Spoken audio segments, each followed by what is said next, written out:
Hello guys, welcome to target for IQ. आज हम बात करते हैं आईपीसी की, इंडियन पीनल कोड 1860। इसमें 23 चैप्टर्स और 511 सेक्शंस हैं। इसमें एक्सेप्शंस बताए गए हैं जो जनरली ऑफेंस होते हैं, लेकिन अगर एक्सेप्शन में आ जाते हैं तो वो ऑफेंस नहीं होते हैं। तो एक्सेप्शन दो टाइप के होते हैं, particular and general. Particular exception वो होते हैं जो पर्टिकुलर ऑफेंस या रूल के लिए होते हैं, जैसे डिफेमेशन या मानहानि के एक्सेप्शन बताए गए हैं तो वो मानहानि में अप्लाई होते हैं।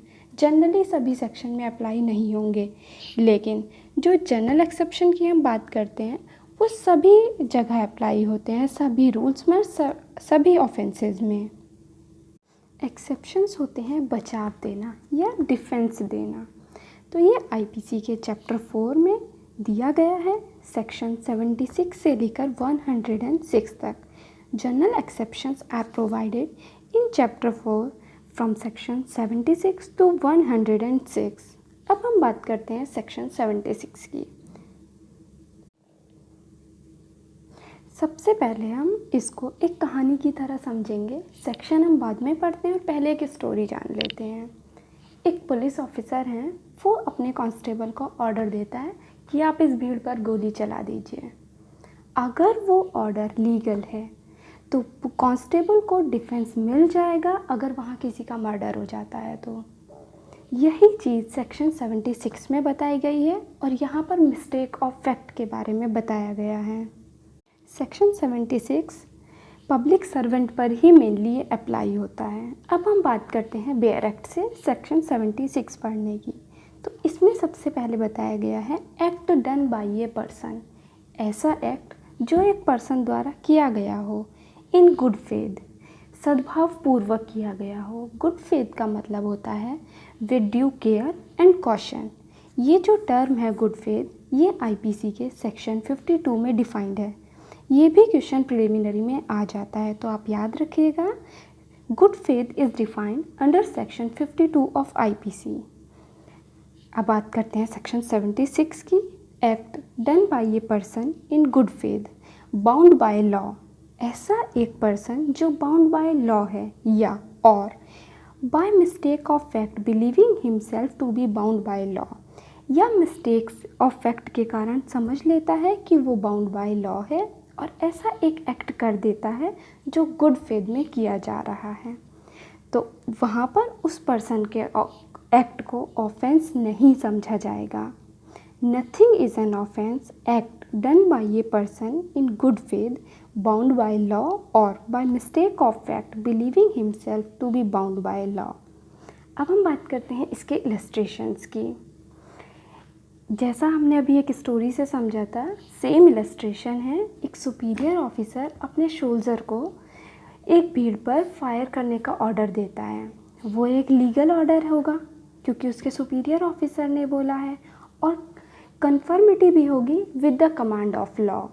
तो अब जो सोल्जर से अगर वहाँ किसी का डेथ हो जाती है, उस मॉब में से किसी भी पर्सन की, भीड़ में किसी भी व्यक्ति की डेथ हो जाती है, तो उस सिपाही को सेक्शन 76 में बचाव मिल जाएगा, उसका कृत्य ऑफेंस नहीं होगा। अब हम बात कर लेते हैं सेक्शन 76 के केसेस की। इसमें कौन कौन से केसेस आते हैं। सबसे पहले आता है state of West Bengal versus Shiv मंगल।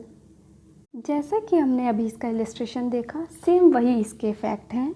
एक सुपीरियर ऑफिसर जस्टिफाइड और लॉफुल अपने सबऑर्डिनेट ऑफिसर को ऑर्डर देता है कि आप जाइए और वहाँ पर मॉब पर फायर कर दीजिए। तो वहाँ पर उसे गाइस, क्योंकि ये लॉफुल ऑर्डर था, इसलिए सोल्जर को सेक्शन 76 का बचाव मिल जाएगा। Next case. अब हम बात करते हैं चरणदास वर्सेस स्टेट की।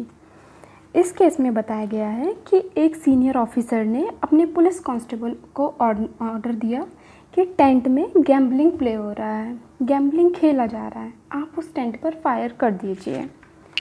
और वो उस पर फायर कर देता है और वहाँ पर एक वुमेन की डेथ हो जाती है। तो कोर्ट ने उस सुपीरियर ऑफिसर के ऑर्डर को रिजेक्ट कर दिया और सेक्शन 76 का बचाव नहीं दिया, क्योंकि गैम्बलिंग भी था तो वहाँ उन्हें चेक करना चाहिए। शिव शरण सहाय वर्सेस मोहम्मद फाजिल खान।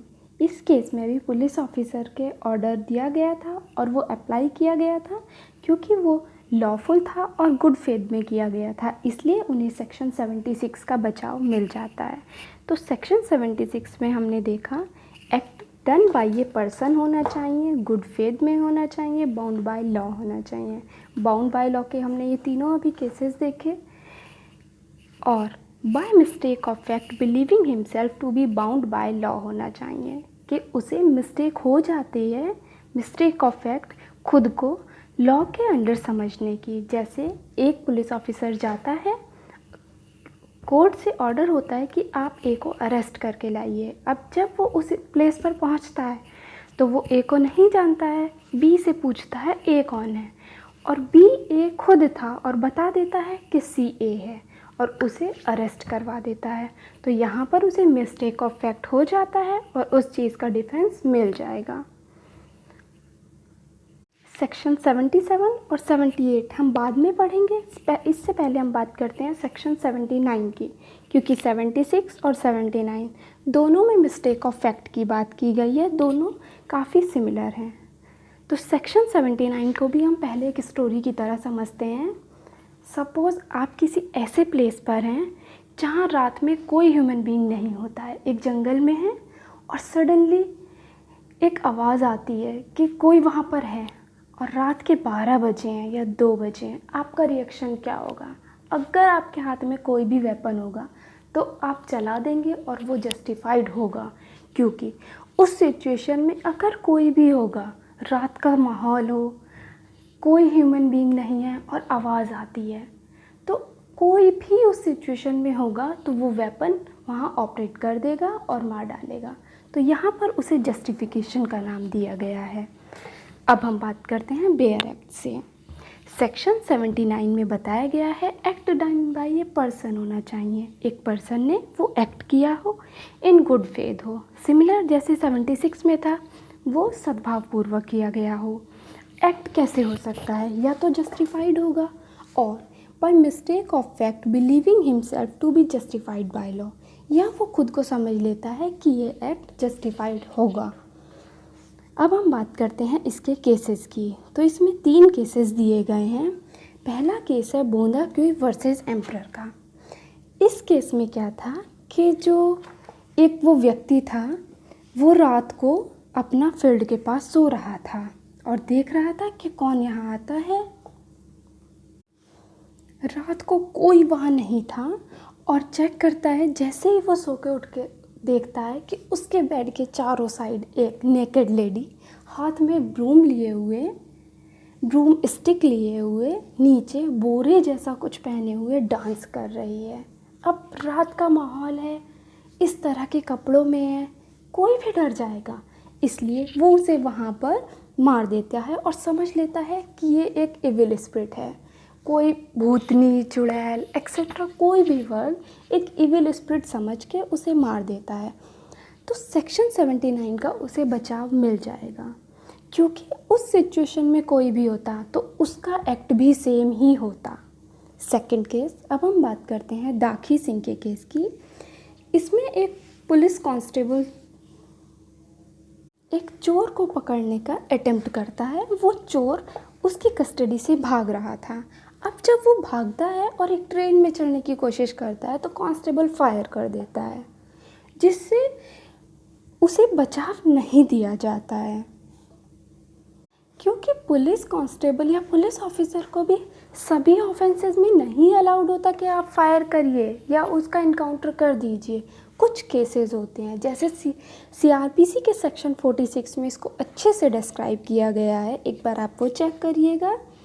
और क्योंकि उसने ऐसा ऑफेंस नहीं किया था तो उस पुलिस कांस्टेबल को चोर पे फायर करने के लिए सेक्शन 79 का डिफेंस नहीं दिया जाता है। अब आप बात करेंगे कि सेक्शन 76 में भी यही था और 79 में भी यही है। तो सेक्शन 76 वहाँ अप्लाई होता है जहाँ कंप्लीट ऑर्डर नहीं दिया जाता है, वो अंडर प्रोसेस होते हैं।